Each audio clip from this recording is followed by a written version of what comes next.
नमस्कार, आप देख रहे हैं रिपब्लिक भारत। मैं हूं आपके साथ सृष्टि पांडे। तमाम बड़ी खबरें विस्तार से बताने का वक्त हो गया है।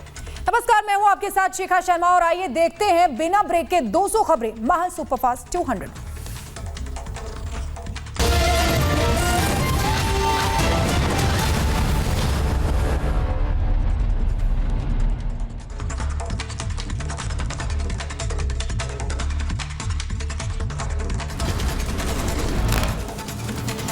सिंघू बॉर्डर पर संयुक्त किसान मोर्चे की बैठक कल तक के लिए टली। आंदोलन वापसी पर किसानों ने बनाई रणनीति। कल दोपहर 2 बजे फिर होगी किसानों की बैठक।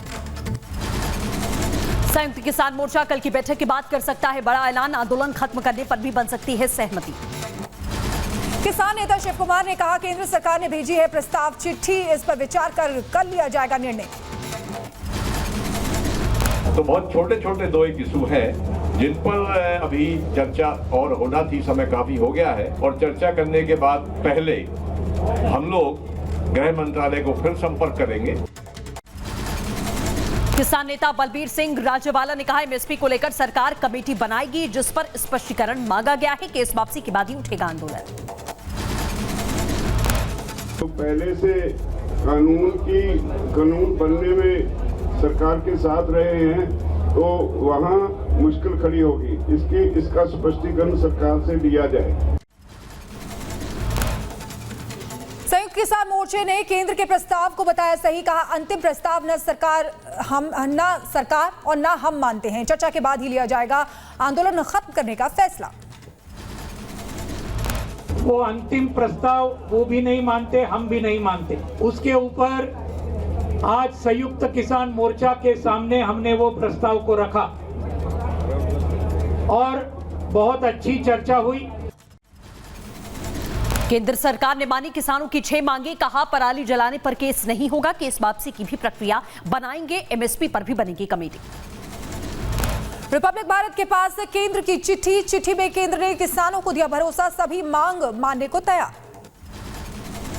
संयुक्त किसान मोर्चा को केंद्र की तरफ से भेजे गए प्रस्ताव पर लिखा, पहले आंदोलन वापस ले किसान, फिर हट जाएंगे सभी केस। संयुक्त किसान मोर्चे ने बताया, सरकार के प्रस्ताव पर मुकदमा वापसी पर पेच फंसा है। आंदोलन खत्म होने के बाद होता है सरकार का अलग रवैया। केंद्र सरकार ने कहा, बिजली कानून पर विचार करने को तैयार है। बिजली बिल पर सभी पक्षों की राय ली जाएगी। संसद में बिल पेश होने से पहले लेंगे राय। यूपी और हरियाणा में किसानों पर दर्ज केस होंगे वापस। मृतक आश्रितों को मुआवजे देने पर भी सहमति बनी है। सिंघू बॉर्डर से घर लौटेंगे आंदोलनकारी किसान। किसान नेता कुलवंत संधू ने कहा, सरकार से कई मुद्दों पर बन चुकी है सहमति। आंदोलन पर कल होगा फाइनल फैसला। एमएसपी कमेटी पर किसान नेताओं ने सरकार की बताई मंशा। कहा, सरकार चाहती है कि सरकारी अफसर और किसान नेता कमेटी का हिस्सा बने। किसानों ने आंदोलन वापसी पर साफ की रणनीति। कहा, सरकार अगर मान लेती है हमारी शर्त, आंदोलन हो जाएगा खत्म। आंदोलन वापसी की आहट पर हड़बड़ाई टिकैत। संयुक्त किसान मोर्चे का किया विरोध। कहा, कल बैठक में रखेंगे अपना पक्ष। पीएम मोदी का समाजवादी पार्टी पर करारा हमला। बिना नाम लिए सीधे तौर पर लाल टोपी का जिक्र किया और कहा कि ये लाल टोपी वाले रेड अलर्ट हैं। लाल टोपी वाले यूपी के लिए रेड अलर्ट है, रेड अलर्ट। पीएम मोदी ने अखिलेश यादव पर तंज कसते हुए कहा, लाल टोपी वालों ने माफिया को खुली छूट दी है। आतंकियों को जेल से छुड़ाने के लिए रहते हैं उन पर मेहरबान। पहले की सरकारों ने अपराधियों को संरक्षण देकर यूपी का नाम बदनाम कर दिया था। अखिलेश यादव का पीएम मोदी पर पलटवार। लिखा, बीजेपी को सत्ता से बाहर करेगी लाल टोपी। लाल का इकबाल होगा, 22 में बदलाव होगा। मेरठ से अखिलेश यादव ने पीएम मोदी को लाल टोपी पर दिया जवाब। कहा, चुनाव से पहले बीजेपी करती है लाल हरा, समाजवादी मिलकर एक गुलदस्ता बनाना चाहते हैं। ये सभा में जो लाल हरा सफेद हमें दिखाई दे रहा है, ये वो लोग हैं जो बदलाव ला रहे हैं। अखिलेश ने कहा, लाल टोपी से डर गई बीजेपी। यही लाल टोपी बीजेपी को सत्ता से बाहर करेगी। बीजेपी के लिए महंगाई और किसानों की बदहाली का रेड अलर्ट है। समाजवादी पार्टी के नेता राम गोपाल यादव ने भी लाल टोपी पर पीएम मोदी का किया पलटवार। कहा, लाल टोपी परिवर्तन की निशानी है। 2022 में बीजेपी का होगा पूर्ण सफाया। सूट करती है उसको ठीक बता सकते हैं और सबको गलत बता सकते हैं। ये सब साधु सन्यासी, इनको सत्ता से कोई मतलब नहीं। हम साधु सन्यासी नहीं, हम सत्ता में आना चाहते हैं और सत्ता में आएंगे। लाल टोपी परिवर्तन का निशान है। समाजवादी पार्टी के नेता अनुराग भदौरिया का बयान, कहा लाल टोपी लाल क्रांतिकारी का प्रतीक है। जनता ने बीजेपी को रेड अलर्ट दिया, बीजेपी सरकार जाने वाली है। यूपी के मेरठ में समाजवादी पार्टी और राष्ट्रीय लोकदल की रैली में अखिलेश यादव और जयंत चौधरी शामिल हुए। 2022 के यूपी चुनाव में गठबंधन के बाद पहली बार दोनों पार्टियों ने मंच शेयर किया। समाजवादी पार्टी और राष्ट्रीय लोकदल के बीच में यूपी चुनाव में गठबंधन पर हुआ फैसला, 32 से 40 सीट पर बनी सहमति। रिपब्लिक भारत से बात करते हुए जयंत चौधरी ने कहा, गठबंधन में कोई भी दल छोटा बड़ा नहीं होता। इस रैली के बाद आज योगी को नींद नहीं आएगी। साथ लड़ेंगे और साथ उत्तर प्रदेश की तरक्की के लिए काम करेंगे। आज योगी जी को नींद नहीं आएगी। मेरठ में सपा आरएलडी की साझा रैली में दिखी भारी भरकम भीड़ को देखकर उत्साहित दिखाई दिया अखिलेश यादव, कहा यूपी में होगा परिवर्तन। मेरठ रैली के दौरान अखिलेश यादव ने यूपी सरकार पर लगाया आरोप, कहा यूपी सरकार से कोई उम्मीद नहीं है, राज्य सरकार ने प्रदेश में नौकरी नहीं दी। बदलाव की आवाज़ है, लोग बदलाव चाहते हैं। यहाँ का किसान भारतीय जनता पार्टी का सफाया चाहता, यहाँ का नौजवान नौकरी और रोजगार चाहता है। चुनाव के दौरान बीजेपी की भाषा पर अखिलेश ने उठाए सवाल, कहा चुनाव में बीजेपी नेताओं की भाषा बदल चुकी है, बीजेपी का सफाया तय है। झूठ निकला, इनके वादे जुमले निकले, ये झूठ का फूल लगातार झूठ बोल रहा है। इधर डबल इंजन की सरकार फेल होते हुए नजर आ रही है। अखिलेश यादव ने बीजेपी सरकार से पूछा सवाल, सरकार बताए किसानों को न्याय कब मिलेगा, झूठ का फूल बोल रहा है, डबल इंजन सरकार को बताया फेल। अखिलेश यादव ने बीजेपी सरकार पर साधा निशाना, कहा मोदी सरकार ने सब कुछ बेच दिया और यूपी में चल रहा है ठोको राज, बुलडोजर वाले संभल नहीं रहे। सपा और आरएलडी की रैली पर बोले समाजवादी पार्टी के वरिष्ठ नेता राम गोपाल यादव, कहा दोनों दलों का गठजोड़ पश्चिमी यूपी में बीजेपी को साफ कर देगा। यूपी चुनाव में साथ आए अखिलेश जयंत के गठजोड़ को बीजेपी ने बताया फेल। केंद्रीय मंत्री एसपी सिंह बघेल ने कहा कि मेल शादी है, ज्यादा दिन नहीं चलेगी। बीजेपी सांसद अनिल जैन बोले, जाट किसी भी सूरत में अखिलेश के साथ नहीं आएंगे। 2013 में जाट के साथ जो हुआ वो भूलने ही है, जयंत चौधरी भी अपनी चौधराहट भूल जाएंगे।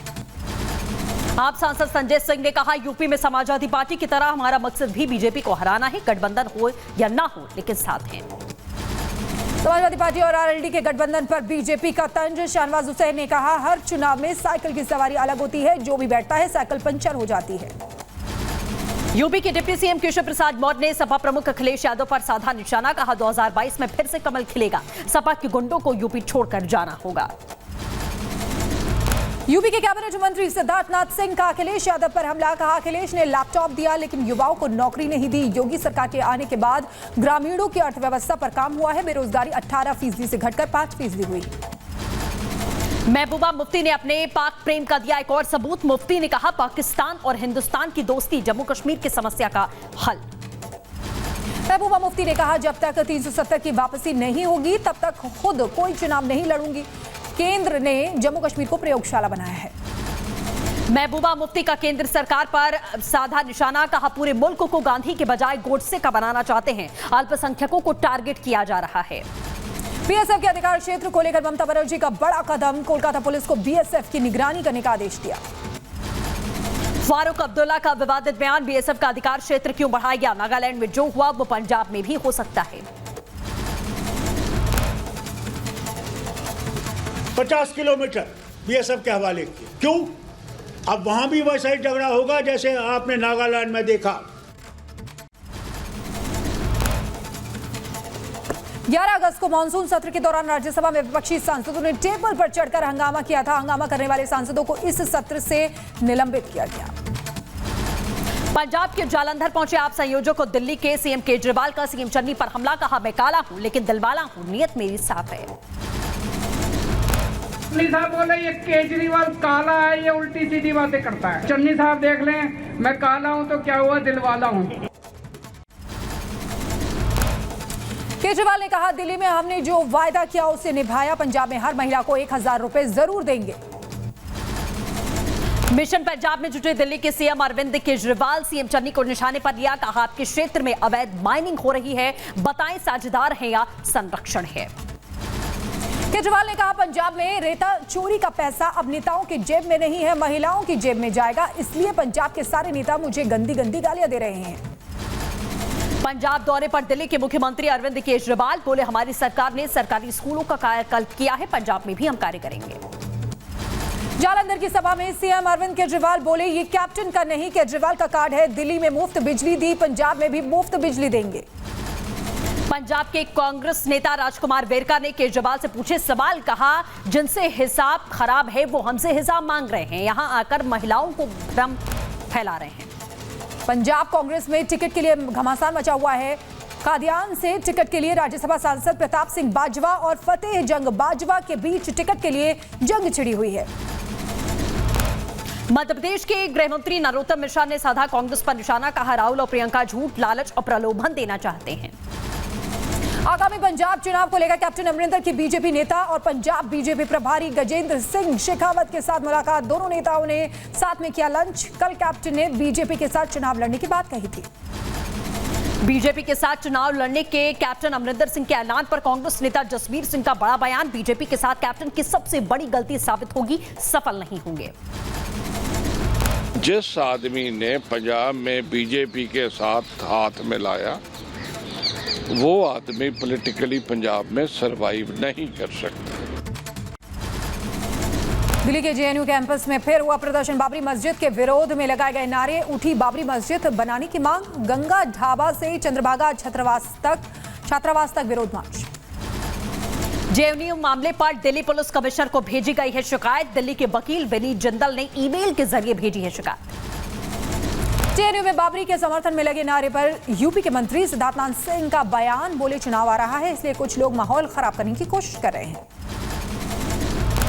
जितने भी लोग ये प्रयास कर लें, पूरे भारत में किसी भी कोने से जिनकी संख्या बड़ी कम है वो कोशिश भी कर लेंगे, राम मंदिर जहां बन रहा है वहीं बनेगा। जेएनयू विवाद पर मध्य प्रदेश के गृह मंत्री नरोत्तम मिश्रा का बड़ा बयान, कहा जेएनयू में ऐसी नारेबाजी देशद्रोह है। देश में माहौल बिगाड़ने की कोशिश कर रहे हैं, देश विरोधी वामपंथी विचारधारा का ये अड्डा बन गया है जेएनयू। जेएनयू में बाबरी मस्जिद विध्वंस के खिलाफ नारेबाजी पर बीजेपी नेता मोहसिन रजा का बड़ा बयान, जेएनयू में कुछ अराजक तत्व बाकी हैं, धीरे धीरे ये दीमक कर दिए जाएंगे खत्म। घर में कहीं कोई दीमक लग जाती है तो आपको एक सिरे से शुरू करना होता है। हम पूरा घर तोड़कर नहीं सी कर सकते, लेकिन हमने धीरे धीरे बहुत सी दीमक साफ कर दी है और कुछ थोड़ी सी दीमक ये बची है, इसको भी हमेशा के लिए हम साफ करेंगे, क्योंकि देश में इस विचारधारा के लोगों को कोई जगह नहीं मिलनी। बीजेपी के राष्ट्रीय महासचिव तरुण चुग का जेएनयू में नारेबाजी पर पलटवार, कहा जेएनयू में कुछ लोगों की कांग्रेस और लाल सलाम वालों जैसी सोच है, देश संविधान से चलता है। आज भी कुछ लोग ऐसी बातें करते हैं, वो भूल जाते हैं ये देश कानून से चलता है, ये देश कॉन्स्टिट्यूशन से चलता है। जेएनयू में बाबरी मस्जिद के समर्थन में लग रहे नारे पर बीजेपी नेता कपिल मिश्रा का बयान, कहा अयोध्या पर संवैधानिक तरीके से फैसला लिया गया है, विरोध करने वाले ये बात समझ लें। जेएनयू में लग रहे नारे पर बीजेपी का बड़ा बयान, कहा इस तरीके से आवाज उठाकर देश का माहौल खराब करने की कोशिश की जा रही है, नारे से नहीं पड़ने वाला कोई भी फर्क। अखिल भारत हिंदू महासभा के राष्ट्रीय अध्यक्ष चक्रपाणी ने कहा जेएनयू में बाबरी मस्जिद के समर्थन में नारे लगाने वालों ने सुप्रीम कोर्ट और संविधान का अपमान किया है, उनके खिलाफ राष्ट्रद्रोह का मामला दर्ज होना चाहिए। जेएनयू में बाबरी मस्जिद के समर्थन में नारे लगने पर कैबिनेट मंत्री कौशल किशोर का बड़ा बयान, कहा जेएनयू के छात्रों को भड़काया जा रहा है, हाईलाइट होने की कोशिश की जा रही है। बाबरी विध्वंस की बरसी पर केरल में बच्चों में बांटा गया मैं हूं बाबरी का बैच, बच्चों को शर्ट पर लगाने के लिए मजबूर किया गया। केरल में पुलिस के संज्ञान में मामला आते ही पीएफआई कार्यकर्ताओं के खिलाफ में पुलिस ने मामला दर्ज किया, स्कूल के बाहर बच्चों की टी-शर्ट पे लगे थे स्टिकर। यूपी के गोरखपुर को पीएम मोदी ने दी सौगात, गोरखपुर को 9,600 करोड़ की परियोजनाओं का तोहफा दिया है। पीएम मोदी ने गोरखपुर में एम्स और खाद कारखाने मेडिकल रिसर्च सेंटर का उद्घाटन किया। गोरखपुर को पीएम मोदी ने दिया ट्रिपल गिफ्ट। प्रधानमंत्री मोदी ने एम्स, खाद कारखाना और आईसीएमआर जांच केंद्र का उद्घाटन किया, विकास कार्यों का भी निरीक्षण किया। यूपी के गोरखपुर में प्रधानमंत्री मोदी का सीएम योगी आदित्यनाथ ने किया स्वागत। मंच पर पीएम मोदी को भेंट की भगवान गणपति की प्रतिमा। गोरखपुर पहुंचते ही प्रधानमंत्री मोदी ने परियोजनाओं का अवलोकन किया, हर एक परियोजना के बारे में बारीकी से जानकारी हासिल की। सीएम योगी और राज्यपाल आनंदीबेन पटेल भी मौजूद। पीएम मोदी के गोरखपुर आने पर लोगों में दिखा उत्साह। पारंपरिक परिधानों में नाच गाकर किया पीएम का स्वागत। वांटागिया समुदाय ने भी पीएम के आने पर दिखी खुशी, पारंपरिक परिधान के साथ में नाचते गाते हुए नजर आए। गोरखपुर में पीएम की रैली में अनुप्रिया पटेल और संजय निषाद भी शामिल हुए हैं। पीएम और सीएम के साथ साझा किया मंच। गोरखपुर से पीएम मोदी ने कहा, यूपी में डबल इंजन की सरकार ने किया यूपी का डबल विकास। पीएम मोदी ने कहा, लाल टोपी वालों को सिर्फ सत्ता चाहिए, उन्होंने सिर्फ घोटाला किया, तिजोरी भरी और अवैध कब्जे किए हैं, उन्हें आपके सुख दुख से कोई मतलब नहीं है। पीएम मोदी ने सीएम योगी आदित्यनाथ की जमकर तारीफ की, कहा योगी सरकार में माफिया जेल में है, निवेशक दिल खोलकर यूपी में निवेश कर रहे हैं। प्रधानमंत्री मोदी ने सीएम योगी आदित्यनाथ की तारीफ की है, कहा योगी के काम की चर्चा दुनिया में हो रही है, दिमागी बुखार के मामले 90% कम हुए हैं, गोरखपुर को रिसर्च सेंटर मिला है। संबोधन के दौरान बोले पीएम मोदी, पहले देश में यूरिया की किल्लत के चलते किसानों को लाठियां खानी पड़ती थी, हमने उत्पादन को बढ़ाने पर जोर दिया, यूरिया की गलत इस्तेमाल को भी रोका। गोरखपुर में सीएम योगी का बड़ा बयान, कहा पीएम के संकल्प से खुले 3 दशकों से बंद कारखाने, बीजेपी के शासनकाल में ही शिलान्यास और उद्घाटन। 24 वर्षों तक किसी ने भी सुध लेने का प्रयास नहीं किया, उद्घाटन भी प्रधानमंत्री जी के कर कमलों से हो रहा है।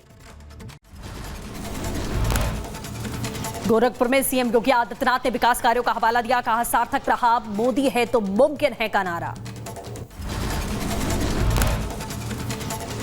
संबोधन के दौरान विपक्ष पर बरसे सीएम योगी आदित्यनाथ, कहा पहले इंसेफेलाइटिस जैसी बीमारियों से बच्चों की मौत होती थी, हाथ पर हाथ धरे बैठी रहती थी सरकार, लेकिन अब प्रदेश के 59 जिलों में मेडिकल कॉलेज की सुविधा है।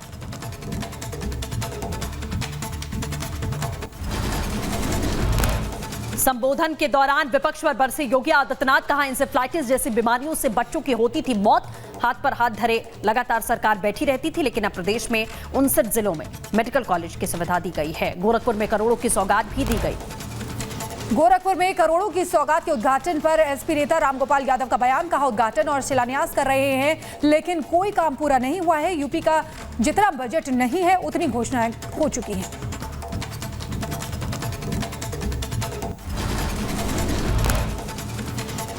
दिल्ली के अंबेडकर इंटरनेशनल सेंटर में आपको बता दें, बीजेपी संसदीय दल की बैठक में मोदी ने संसद में गैर हाजिर रहने वाले सांसदों को लगाई है फटकार, आगे के लिए किया आगाह। पीएम मोदी ने संसदीय दल की बैठक में कहा, बदलाव लाइए नहीं तो परिवर्तन हो ही जाता है, बार बार कहना अच्छा नहीं लगता। पीएम मोदी ने सांसदों को काशी विश्वनाथ कॉरिडोर कार्यक्रम की जानकारी दी है, कहा सांसदों को कार्यक्रम में आने की जरूरत नहीं। संसदीय दल की बैठक के बाद बोले संसदीय कार्य मंत्री प्रहलाद जोशी, पीएम ने सांसदों से खेलों और पोषण से जुड़े कार्यक्रमों को बढ़ावा देने को कहा है। यूपी में जीत के लिए बीजेपी का चुनावी अभियान और तेज होगा। काशी में 14 दिसंबर को मुख्यमंत्री सम्मेलन, 17 दिसंबर को मेयर सम्मेलन होगा। बीजेपी संसदीय दल की बैठक में इस बात की जानकारी दी गई। मीटिंग के बाद बोले केंद्रीय मंत्री अर्जुन मुंडे, आदिवासियों को सम्मान देने के लिए पीएम ने शुरू की जनजातीय गौरव दिवस, सभी आदिवासी सांसदों ने पीएम का धन्यवाद किया है। आज भी संसद में हंगामा, 12 सांसदों की निलंबन के मुद्दे पर राज्यसभा में हुआ जोरदार हंगामा, विपक्ष ने की जमकर नारेबाजी। संसद शुरू होने से पहले विपक्षी सांसदों ने गांधी प्रतिमा के पास एकजुट होकर प्रदर्शन किया, राज्यसभा के 12 सांसदों के निलंबन वापसी की मांग की। संसदीय कार्य मंत्री प्रहलाद जोशी ने कहा कि अगर सभी निलंबित सांसद आज भी माफी मांग लें तो वापस ले लेंगे निलंबन। आज भी वो एक्सप्रेस करते हैं कि हम माफी मांगते हैं, अंदर आके माफी मांगते हैं, हम सस्पेंशन विथड्रॉ करने के लिए तैयार हैं। आंदोलन में मृतक किसानों को रोजगार और मुआवजा दिए जाने की लोकसभा में राहुल गांधी ने उठाई मांग। कहा, कांग्रेस ने हरियाणा के 70 किसानों की बनाई लिस्ट, सभी को मिले उनका हक। पंजाब की सरकार ने तकरीबन 400 किसानों को कॉम्पनसेशन दिया है 5 लाख रुपए। ये लिस्ट मेरे पास है, ये मैं हाउस पे टेबल पे लेकर दूंगा। हरसिमरत कौर का राहुल गांधी पर हमला। कहा, कांग्रेस के पास मरने वाले किसानों की लिस्ट है तो दी क्यों नहीं? ये किसानों के साथ राजनीति है। राहुल गांधी ने आज लोकसभा में कहा, सरकार के पास मरने वाले किसानों का आंकड़ा नहीं है, हम देने को तैयार हैं। कांग्रेस नेता मल्लिकार्जुन खड़गे का केंद्र पर निशाना। बोले, सरकार की संसद चलाने में कोई दिलचस्पी नहीं। 12 सांसदों की निलंबन को गलत और गैर कानूनी करार दिया। नागालैंड घटना की जांच के लिए कांग्रेस ने 4 सदस्यीय कमेटी बनाई है। कमेटी में शामिल पार्टी नेता गौरव गोगोई ने कहा, गृहमंत्री के बयान से निराशा हुई है, मुआवजे तक का ऐलान नहीं किया गया। कांग्रेस नेता गौरव गोगोई का बड़ा बयान। कल कांग्रेस का डेलीगेशन नागालैंड रवाना होगा। पीड़ितों के परिजनों के लिए उचित मुआवजे की मांग की जा रही है। नागालैंड के वो परिवार जिन्होंने अपने किसी बेटे या किसी भाई या किसी पिता को खोया है, उन परिवारों को केंद्र सरकार उचित मुआवजा देना चाहिए। AIUDF अध्यक्ष बदरुद्दीन अजमल ने नागालैंड से AFSPA हटाने की मांग की है। कहा, पीड़ितों को 50 लाख मुआवजा दिया जाए। सपा नेता शफीकुर रहमान बर्क की सोच को बीजेपी नेता मोहसिन रजा ने बताया तालिबानी। कहा, योगी सरकार में कानून का राज, जो भी गलत करेगा उसको सजा वैसी ही मिलेगी। उन लोगों को तय करना चाहिए, अखिलेश यादव तय करें कि उनका बड़ा लगेगा कि जयंत चौधरी जी का छोटा लगेगा या उनका बड़ा लगेगा। ये उन्हें तय करना है, क्योंकि उत्तर प्रदेश की जनता भारतीय जनता पार्टी से सहमत है और आदरणीय योगी जी के नेतृत्व में सरकार चल रही है। यहाँ पर शफीकुर रहमान बर्क के पोस्ट पर तरुण चुघ का पलटवार। भारत कोई मिडिल ईस्ट की 8वीं या 9वीं सदी का भारत नहीं है। मनी लॉन्ड्रिंग केस में ईडी द्वारा गिरफ्तार किए अनिल देशमुख के खिलाफ में जारी जांच अधिकारियों तक पहुंची। महाराष्ट्र के मुख्य सचिव सीताराम कुंटे को ईडी ने उनसे पूछताछ की। सिख दंगों के आरोपी सज्जन कुमार पर आरोप तय हुए हैं। दिल्ली की राउज एवेन्यू कोर्ट ने तय किया आरोप। कांग्रेस के पूर्व सांसद हैं सज्जन कुमार। बसपा सुप्रीमो मायावती ने हरिशंकर तिवारी के बेटे और गोरखपुर के विधायक विनय शंकर तिवारी को पार्टी से निकाल दिया। पूर्व सांसद कुशल तिवारी को किया बाहर। तेज प्रताप यादव का बिहार सीएम नीतीश कुमार के खिलाफ विवादित ट्वीट। लिखा, बिहार में गांजा, चरस, शराब के तस्करों की सरकार है। शिवसेना नेता संजय राउत ने राहुल गांधी के साथ में मुलाकात की। विपक्ष की एकजुटता पर चर्चा हुई है। संजय राउत ने कहा, विपक्ष कांग्रेस के बिना अधूरा है। टीएमसी ने 2 सांसदों को भेजा नोटिस। संसदीय दल की बैठक में शामिल न होने पर नुसरत जहां और मिमी चक्रवर्ती को भेजा नोटिस। अभिषेक बनर्जी ने बुलाई थी बैठक। उत्तर प्रदेश चुनाव को लेकर कांग्रेस ने कसी कमर। महिलाओं के लिए बनाया अलग घोषणा पत्र। कल कांग्रेस घोषणा पत्र जारी करेगी। भारत ने रचा एक और इतिहास। जमीन से हवा में मार करने वाली मिसाइल का सफल परीक्षण। ओडिशा तट से लॉन्च की गई मिसाइल। नौसैनिक युद्धपोतों की बढ़ेगी ताकत। सेना झंडा दिवस पर पीएम का बयान। सशस्त्र सेना झंडा दिवस को याद किया। कहा, सेना का साहस और शौर्य सराहनीय। हरियाणा के मुख्यमंत्री मनोहर लाल खट्टर ने सशस्त्र सेना दिवस के मौके पर चंडीगढ़ में ध्वजारोहण किया। सीएम खट्टर ने इस मौके पर जवानों का हौसला बढ़ाया। भारतीय सशस्त्र सेना झंडा दिवस पर रक्षा मंत्री राजनाथ सिंह ने भारत की सेनाओं के शौर्य को किया नमन। बोले इस महीने को गौरव माह के रूप में मनाएं देशवासी। यूपी के गोरखपुर में सीएम योगी आदित्यनाथ ने लगाया जनता दरबार। सीएम आवास में अपनी समस्या लेकर पहुंचे लोग। नैनीताल के धारी में सीएम पुष्कर सिंह धामी ने विकास योजनाओं का किया शिलान्यास। धामी ने कहा, प्रदेश सरकार ने 5 महीने में 500 से ज्यादा फैसले ही नहीं बल्कि काम भी किया है। उत्तराखंड के चमोली में मुख्यमंत्री पुष्कर सिंह धामी ने खादी ग्राम उद्योग और पर्यटन शरदोत्सव का उद्घाटन किया। इसका नाम हेमंत कवि कुंवर बर्थमाल के नाम पर रखा गया है। उत्तराखंड में खेलों को लगातार बढ़ावा दिया जा रहा है। इसी कड़ी में मुख्यमंत्री पुष्कर सिंह धामी ने नेशनल लेवल पर हो रहे टेबल टेनिस प्रतियोगिता का उद्घाटन किया।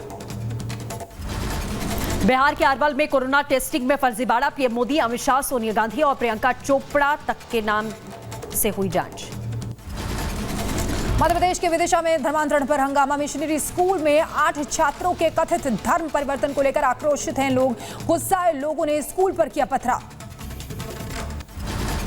स्कूल ने खारिज किया धर्म परिवर्तन का आरोप, पुलिस ने दर्ज किया दंगा भड़काने का आरोप, आरोपियों पर होगा एक्शन। विदिशा घटना पर स्कूल ने पुलिस और प्रशासन पर लगाया आरोप, कहा स्कूल घेराव की सूचना के बाद भी पुलिस और प्रशासन ने नहीं की कार्रवाई, पुलिस के सामने ही लोगों ने किया स्कूल पर पथराव, स्कूल में चल रही थी परीक्षा। यूपी के सहारनपुर में मुस्लिम राष्ट्रीय मंच के जिला संयोजक राव मुशर्रफ अली ने फतवा जारी करने का विरोध किया, कहा मुसलमान अब फर्जी फतवों से डरने वाला नहीं है। यूपी के कौशाम्बी में एनसीसी कैडेट्स ने निकाली मतदाता जागरूकता रैली, लोगों को मतदान के लिए किया जागरूक। मुजफ्फरपुर हाई हॉस्पिटल मामले में स्वास्थ्य विभाग की जांच रिपोर्ट आई सामने, रिपोर्ट के मुताबिक ऑपरेशन थिएटर ही संक्रमित था, 16 बुजुर्गों की आंखों की रोशनी छिन गई। परिवार के खिलाफ फिर बयानबाजी से भड़के समीर वानखेड़े के पिता नवाब मलिक के खिलाफ दोबारा बॉम्बे हाईकोर्ट में दाखिल किया हलफनामा, मानहानि का लगाया आरोप। मध्य प्रदेश के शिवपुरी में पटवारी को हेलीकॉप्टर की सवारी करना पड़ा भारी, एसडीएम ने पटवारी को थमाया नोटिस। पंच कल्याणक महोत्सव में पटवारी ने परिवार के साथ बैठकर पुष्प वर्षा की थी। तमिलनाडु में टमाटर ने बिगाड़ा खाने का जायका, भारी बारिश की वजह से टमाटर की कीमत में हुआ इजाफा। दिल्ली में डॉक्टरों की आज भी हड़ताल लगातार जारी, केंद्रीय स्वास्थ्य मंत्री के साथ में बैठक के बाद भी नहीं निकला समाधान, नीट काउंसलिंग में देरी का विरोध हो रहा है। दिल्ली के सफदरजंग अस्पताल में रेजिडेंट डॉक्टरों का प्रदर्शन, नीट पीजी परीक्षा की काउंसलिंग में हो रही देरी के खिलाफ जताया विरोध। दिल्ली के राम मनोहर लोहिया अस्पताल में रेजिडेंट डॉक्टर्स का प्रदर्शन, डॉक्टरों ने अस्पताल में इमरजेंसी सेवा का बहिष्कार किया। गुजरात के अहमदाबाद में रेजिडेंट डॉक्टर लगातार विरोध प्रदर्शन कर रहे हैं, यहाँ रेजिडेंट डॉक्टर ने नीट पीजी काउंसलिंग की मांग कर रहे हैं। हरियाणा के पंचकुला में कांग्रेस का विरोध प्रदर्शन, एचपीएससी भर्ती घोटाले को लेकर कांग्रेस नेताओं और कार्यकर्ताओं ने एचपीएससी दफ्तर के बाहर की जमकर नारेबाजी। उत्तर प्रदेश के बुलंदशहर में बिजली कनेक्शन न मिलने से बीकेयू भारतीय किसान यूनियन नाराज है, एसडीओ कार्यालय पर ताला लगाकर भूख हड़ताल पर बैठे किसान। यूपी के फर्रुखाबाद में कोरोना के नए वेरिएंट को लेकर बेपरवाह नजर आए लोग, 50 लोगों की अनुमति वाले कार्यक्रम में बिना मास्क और सोशल डिस्टेंसिंग के पहुंचे सैकड़ों लोग। आंध्र प्रदेश में ओमाइक्रॉन को लेकर अलर्ट पर सरकार, दक्षिण अफ्रीका से लौटा शख्स कोरोना पॉजिटिव पाया गया है, जीनोम सीक्वेंसिंग के लिए सैंपल भेजा गया है। विदेशों से महाराष्ट्र लौटे 318 लोगों में 12 लापता हैं, नगर निगम ने बताया सभी के घरों पर लगा ताला, फोन भी बंद हैं। देश में कोरोना के 6,822 नए मामले दर्ज किए गए हैं, 558 दिनों में सबसे कम कोविड केस दर्ज किए गए हैं। पिछले 24 घंटे में 220 मरीजों की मौत हुई है। भारत में 95,000 से ज्यादा सक्रिय मामले हैं। जम्मू कश्मीर के श्रीनगर में ओमाइक्रॉन को लेकर सतर्क सरकार, दूसरे देशों से कश्मीर में आने वाले यात्रियों के लिए दिशा निर्देश जारी, अलग अलग जगहों पर फ्री क्वारंटाइन की सुविधा देने की व्यवस्था की गई। यूपी के आगरा में कोरोना के नए वेरिएंट ओमाइक्रॉन को लेकर नगर निगम अलर्ट पर है। नगर निगम पूरे शहर में फॉगिंग करा रहा है। यहां बने 10 शेल्टर होम को भी दिन में 2 बार सैनिटाइज किया जा रहा है। मध्य प्रदेश के मुख्यमंत्री शिवराज सिंह का कोरोना पर बड़ा बयान, कहा दिसंबर तक 100% टीकाकरण हो जाएगा। बिहार के अरवल में कोरोना टेस्टिंग में फर्जीवाड़ा हुआ है। पीएम मोदी, अमित शाह, सोनिया गांधी और प्रियंका चोपड़ा तक के नाम से हुई जांच। यूरोप में कोरोना वायरस से 5 से 14 साल के बच्चे ज्यादा संक्रमित हैं। डब्ल्यूएचओ ने बच्चों को संक्रमण से बचाने स्कूलों से कोरोना के खिलाफ में रणनीति बनाने की सलाह दी है। यूपी के हाथरस में गोदाम में भीषण आग का कोहराम, लाखों का माल जलकर खाक हो गया। शॉर्ट सर्किट की वजह से गोदाम में आग लग गई। बिहार के आरा में तेज रफ्तार कार ने ऑटो को मारी टक्कर, हादसे में 3 लोगों की मौके पर हुई मौत। यूपी के फिरोजाबाद में बिजली विभाग की लापरवाही से किसान की 3 भैंसों की मौत, सड़क पर टूटे तार की वजह से भैंसों को लगा करंट। यूपी के ग्रेटर नोएडा में यमुना एक्सप्रेसवे पर बस और ट्रैक्टर की भिड़ंत, हादसे में 1 की मौत, कई लोग जख्मी हुए। मणिपुर के मोरे में सेना को मिली बड़ी कामयाबी, असम राइफल्स के जवानों ने 500 करोड़ के ड्रग्स को जब्त किया है। कहा ड्रग्स के खिलाफ जारी रहेगा ऑपरेशन। बिहार के पटना में चलती ट्रेन में हुई गोलीबारी में 3 यात्री जख्मी हुए। झाझा पटना मेमू ट्रेन में गोलीबारी हुई। यूपी के ग्रेटर नोएडा में शराबियों का उत्पात, विरोध करने पर शराबियों ने युवक को जमकर पीटा। मारपीट का वीडियो सोशल मीडिया पर वायरल हुआ है। यूपी के बागपत में गुंडों ने युवक को जमकर पीटा, पुलिस ने मामला दर्ज किया है। सोशल मीडिया पर पिटाई का वीडियो भी वायरल हुआ। यूपी के ग्रेटर नोएडा में महज 300 रुपए के लिए युवक की बेरहमी से हत्या कर दी गई। एक आरोपी को पुलिस ने गिरफ्तार किया है, दूसरे की तलाश जारी है। यूपी के सीतापुर में पुलिस ने असलहे के साथ में 4 अभियुक्तों को गिरफ्तार किया। पुलिस ने लुटेरे के कब्जे से लाखों की नकदी और जेवर भी बरामद किए। उत्तर प्रदेश के झांसी में महाकौशल एक्सप्रेस से पुलिस ने 1 करोड़ 5 लाख की रकम के साथ एक युवक को हिरासत में लिया है। आरपीएफ ने इनकम टैक्स विभाग को सौंपी रकम। संदिग्ध हालात में युवक की दिल्ली में मौत। युवक का शव लेकर एम्बुलेंस में पहुंची बदायूं परिवार ने लगाया हत्या का आरोप। बिहार के समस्तीपुर में जहरीली शराब पीने से एक व्यक्ति की मौत। शादी समारोह में जहरीली शराब पीने के बाद 2 लोगों की बिगड़ी थी तबीयत। उत्तर प्रदेश के अमेठी में पुलिस ने लुटेरे अमित तिवारी को गिरफ्तार किया। 30,000 नकदी, तमंचा, कारतूस और चोरी की बाइक पुलिस ने बरामद की है। उत्तर प्रदेश के शामली में 25,000 का इनामी बदमाश गिरफ्तार हुआ है। बदमाश के 4 साथियों की तलाश में जुटी पुलिस। उत्तर प्रदेश के हरदोई में पुलिस को मिली बड़ी कामयाबी। पुलिस के हत्थे चढ़ा 20,000 का इनामी बदमाश, 12 बोर बंदूक, जिंदा कारतूस पुलिस ने जब्त की। भोपाल में पति के शव को थाने लेकर पहुंची महिला। प्रेमी के साथ मिलकर पत्नी ने पति को मौत के घाट उतार दिया। उत्तर प्रदेश के शामली में दिन दहाड़े घर में घुसकर लुटेरों ने 50 लाख रुपए पर हाथ साफ किया। परिवार को बंधक बनाकर लूटे पैसे। बदमाशों को लोगों ने पकड़ा। उत्तर प्रदेश के हाथरस में पुलिस ने चेकिंग के दौरान पकड़ी अवैध शराब। पुलिस ने 2 तस्करों को भी गिरफ्तार किया है। यूपी के जौनपुर में जमीन विवाद को लेकर जमकर चले लाठी डंडे। मारपीट का वीडियो सोशल मीडिया पर वायरल हुआ। यूपी के जौनपुर में इलाज कराने गए युवक की बदमाशों ने पिटाई कर दी। पिटाई का वीडियो सोशल मीडिया पर वायरल हो रहा है। यूपी के ग्रेटर नोएडा में बदमाशों ने एक युवक से मारपीट की। बचाव में आई महिला से बदसलूकी की। सोशल मीडिया पर वीडियो वायरल हुआ। यूपी के मऊ में दोहरे हत्याकांड में पिता और पुत्र समेत 3 को फांसी की सजा सुनाई गई है। 17 मार्च 2009 को हुआ था हत्याकांड। यूपी के रायबरेली में संदिग्ध हालात में मिला बुजुर्ग का शव। मौके पर पहुंची पुलिस ने शव को कब्जे में लिया है। पुलिस और फॉरेंसिक की टीम कर रही मामले की तफ्तीश। यूपी के रायबरेली में संदिग्ध हालत में सड़क किनारे मिला महिला का शव। मृतका उन्नाव की रहने वाली थी और कई दिनों से लापता थी। यूपी के ग्रेटर नोएडा में प्राधिकरण कर्मचारियों और किसानों के बीच में झड़प हुई। किसानों ने प्राधिकरण के सभी 3 गेटों पर कब्जा किया। भारी पुलिस बल प्राधिकरण दफ्तर पर तैनात है। यूपी के नोएडा में फर्जी आधार कार्ड बनाकर बैंक और फाइनेंस कंपनियों से फर्जीवाड़ा करने वाले गैंग का खुलासा हुआ है। पुलिस ने इस मामले में मास्टरमाइंड समेत 5 लोगों को गिरफ्तार किया है। दिल्ली में नहीं घटा प्रदूषण। AQI 314 दर्ज, जो कि बेहद खराब श्रेणी में है। जगह जगह PWD विभाग कर रहा है छिड़काव। हिमाचल में पिछले 24 घंटे से बर्फबारी हो रही है। शिमला में बर्फबारी के बाद पर्यटकों की संख्या में भी बढ़ोतरी हुई है। इराक के बसरा शहर में जोरदार धमाका। विस्फोट में 4 लोगों की मौत, 20 लोग जख्मी हुए हैं। मोटरसाइकिल में बम प्लांट किया गया था। धमाके के साथ ही इलाके में अफरा तफरी मच गई। धमाके की जांच जारी है।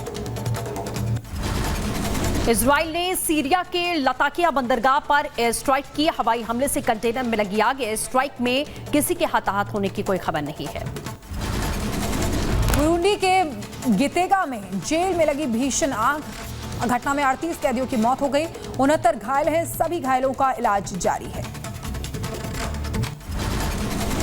अमेरिका के हवाई में तूफानी हवाओं के साथ में तेज बरसात। समंदर में उठ रही हैं ऊंची ऊंची लहरें। सड़कों पर भरा है पानी। म्यांमार में आंग सान सू की सजा के खिलाफ बड़ी तादाद में सड़कों पर उतरे लोग। बैनर पोस्टर के साथ लोगों ने लोकतंत्र और आंग सान सू की वापसी की मांग की।